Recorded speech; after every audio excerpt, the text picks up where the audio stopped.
Is Ian Cunningham one of the favorites to land the Jacksonville Jaguars open GM role? Adam Schefter seems to think so. We're going to talk about it all and more right after this. You are now tuned in to Chicago Bears Central, your number one place for all Chicago Bears news and content.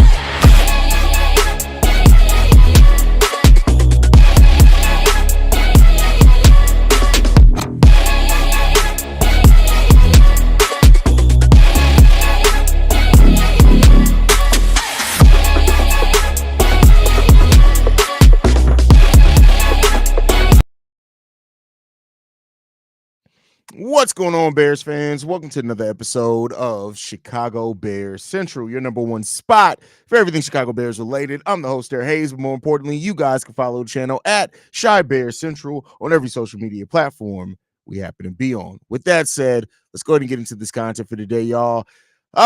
It seems like it's every single year we're in a conversation on, is Ian Cunningham going to be leaving as the assistant GM of the Chicago Bears? And every year so far, the answer to that has been no. He was a finalist for the Tennessee Titans GM role. Ended up not getting that. But it seems like right now he's emerging as the top candidate for the Jacksonville Jaguars role. This comes from Adam Schefter saying this. Here's a name we need to have on our radar. I'm not saying he gets the job, but they say he's going to be in contention for the job. The Bears assistant general manager, Ian Cunningham, he's going to be a candidate for the Jaguars GM job. Some might say that he is the leading candidate for the Jaguars GM job. I don't know if he's the leading guy or the guy, but he's certainly going to be in the mix. That's a real big distinction there between he's the leading guy or the guy, right? That's two different things when it comes down to it. Now, he could be somebody that the Jacksonville Jaguars have that they want to sit down to, that they're very excited to, but that doesn't necessarily mean that he has an inside edge to become that GM. But here's the thing, and this is the thing that I've always said, eventually, when you are interviewed this much for GM roles, eventually you tend to get one of them. And this is now, I think, like the third offseason in a row that Ian Cunningham has interviewed for an open GM role. But it doesn't seem like anything's too pressing right now. So we'll see what comes down for it overall. But Ian Cunningham, he's been here, came in with Ryan Poles. It is what it is. He's interviewed in the last 3 seasons. He interviewed for the Washington Commanders, head of football ops. He's interviewed for the Tennessee Titans job twice, once this offseason and in 2023. And importantly, he turned down the Arizona Cardinals job in 2023 and decided to come back to Chicago. So at some point, something's going to come. And if the Bears do lose him to another team, that they get 2 compensatory picks in the third round, one this year if he does go this year, and another in the following year. So this could add some draft capital to the Chicago Bears. Keep in mind, compensatory picks are eligible to be moved and traded as well as anything else. So that could add some more assets for the Chicago Bears to gain some flexibility with. But those is how things are shaping up right now for it.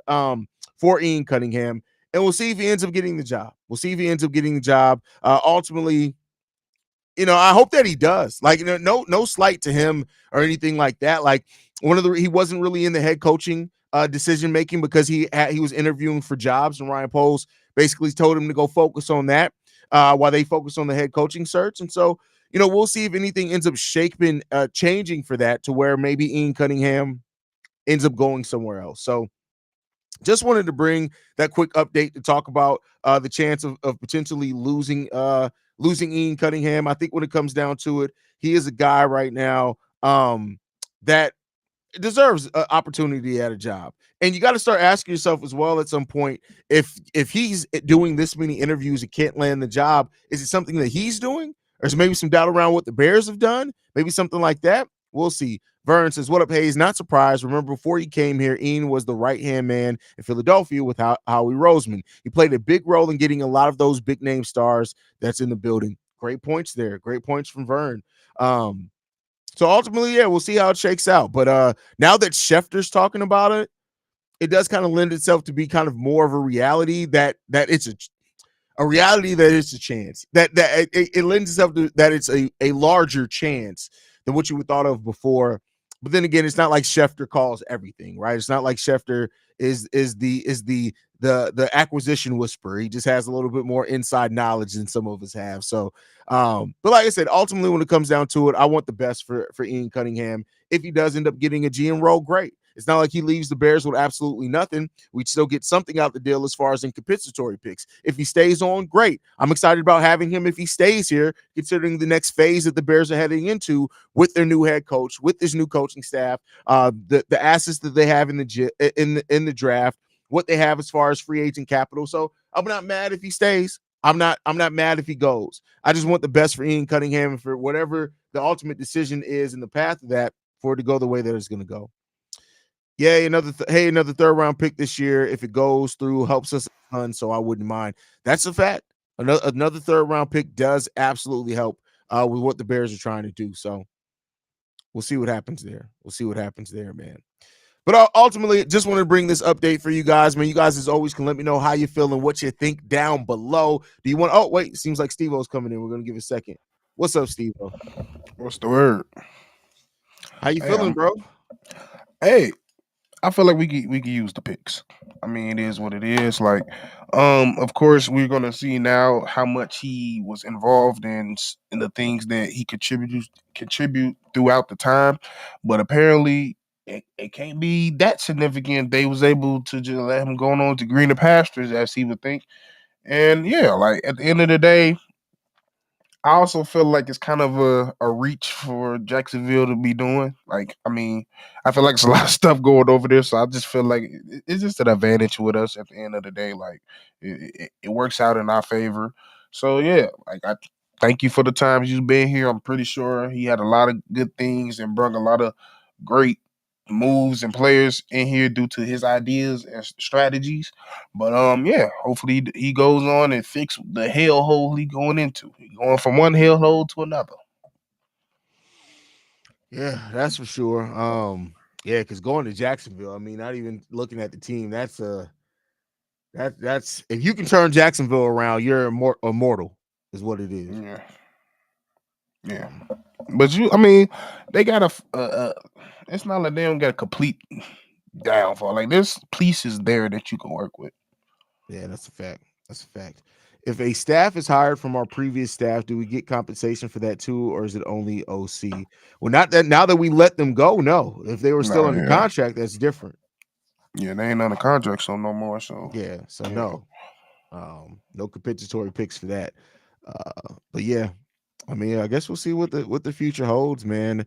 Overall for this, but we just still waiting for that O line coach to be hired. I guess why I got you, Steve. What do you think about them interviewing Notre Dame's O line coach? good. I mean, they had a solid line this year. I like what he's done over there. He I think he was there when they had Joe Alt. So like I think Notre Dame is notorious for putting out some quality O linemen. So it's almost another O lineman university to some degree.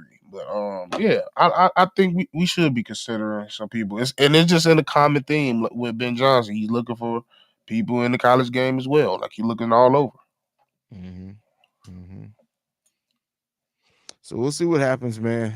Any other thoughts, Steve, before we get up out of here, brother? I know you just came in, man. I want to give you No, time. I know that's all it was. Going to get picks because we definitely can use them. Yeah, I mean, third round picks in this draft, man. I mean, you can get some starter caliber linemen Ah, in the third round.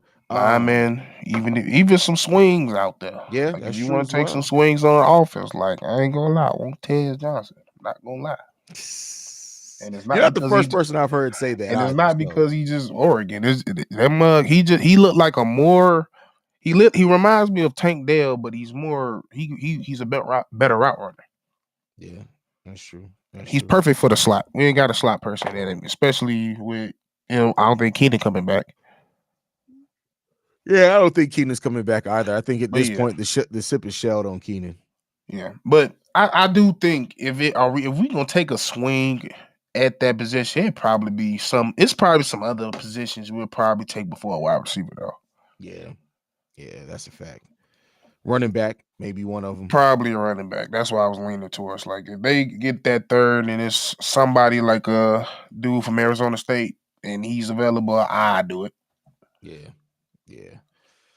But all right, y'all, let us know what y'all think on everything down below. Make sure you're following us at Shy Bear Central. You can send us any feedback, questions, comments, concerns, ChicagoBearCentral@gmail.com. Lastly, if you want to leave a text message and our voicemail for the mailbag, 773-242-9336. We're the number one spot for everything Chicago Bears related. See you guys on the next